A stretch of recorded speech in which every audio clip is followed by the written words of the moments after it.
All right, before we get started, 2024 subscriber season pass holder giveaway. So, winner is going to be announced on May 4th, so may the 4th be with you. Go ahead and subscribe now to make yourself eligible for the giveaway today. This is Clay with the Pennsylvania Roller Coaster Club, and today we're going to take a couple of minutes and just talk over some of the things that are going on within this merger between Cedar Fair and Six Flags. Now, you see, we're not just pretty faces that travel around and run amok all over the country, visiting different theme parks and amusement parks to and fro. Okay, maybe we are. But I'm also a father. And part of being a father is to be a provider.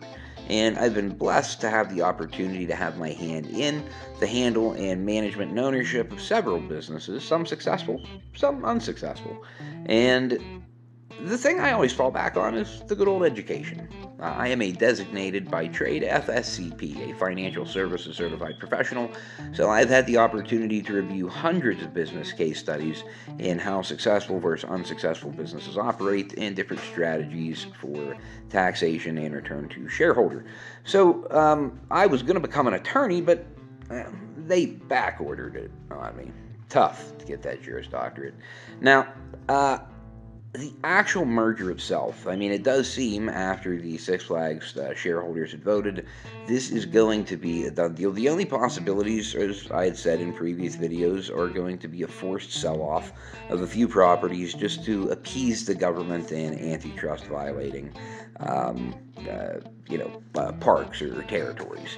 So let's start looking at these parks. Schlitterbahn Water Parks and Resorts. We're referring to the Galveston and New Braunfels locations down there in Texas. And I necessarily don't expect anything to change with these parks, how they're run and operated. The Hurricane Harbor parks, almost all of them are attached to a Six Flags park, except for 4 of them. And they are owned alongside with Darien Lake and with Frontier City. By a company called EPR Properties, which is essentially a REIT. They are a real estate investment trust. Their job is to take investor money and invest it into commercial properties that pay dividends to help increase the value. So LaRonde, some people speculated that this wouldn't stay around, but I'm here to tell you that they are in an emphyteutic lease with Montreal for 65 years, I believe. So LaRonde is here to stay, no doubt about it. Now, Six Flags Over Texas, Six Flags Over Georgia, ironically, they are part owned by a minority ownership group. So Six Flags doesn't have total control, but Six Flags St. Louis, they are the first and the only of the original parks that are completely 100% owned by Six Flags. Now, Mexico, New England, Great Escape, Magic Mountain, Six Flags Fiesta Texas, Six Flags Great Adventure and Safari, Six Flags Great America, and Six Flags America. These are parks that are owned completely in its entirety by Six Flags.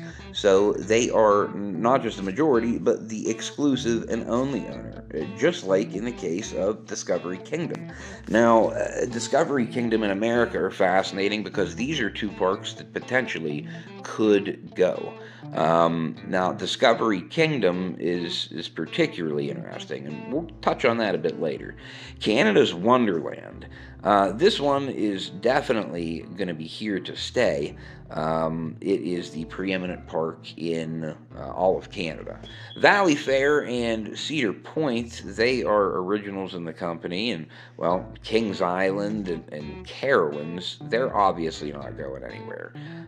You have Dorney Park, you have Knott's Berry Farm, you have King's Dominion, and probably the biggest one up in the air is going to be California's Great America, but for obvious reasons that was sold to an investment company with a maximum of a 10-year lease and is expected to close. Then you have Worlds of Fun that started to get built up in anticipation of the World Cup that is going to be here.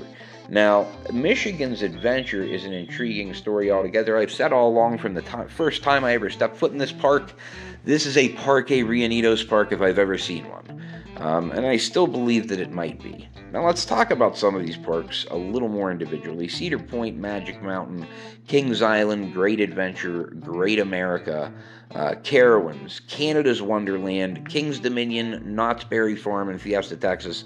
I fully anticipate those to be the absolute creme de la creme bread winners as far as this list of properties go. These are going to be the properties that are going to see the most capital investment. Number one, they are 100% fully owned in their entirety by the newly formed company. No sharing of profits makes Daddy very, very happy. So that's something to keep in mind when you're looking at these. Now these guys, every 7 to 10 years, I am expecting a new large capital investment, new coaster of some type, something in that capacity. So Worlds of Fun, St. Louis, New England, America if it's retained, Dorney, Michigan's Adventure if it's retained, Great Escape, Mexico, and Discovery Kingdom if it's retained. Now this one I want to talk about very briefly. Discovery Kingdom, this screams potential for SeaWorld.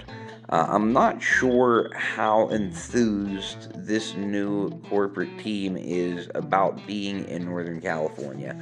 You could potentially see Discovery Kingdom be sold off due to its limitations of expansion, and them not currently having a plot of land for a park currently. Maybe in the future they build something, but I do see Discovery Kingdom being sold off, as well as America, and potentially, even Worlds of Fun after 2024. Now, the park's contingent on secondary ownership financial commitment.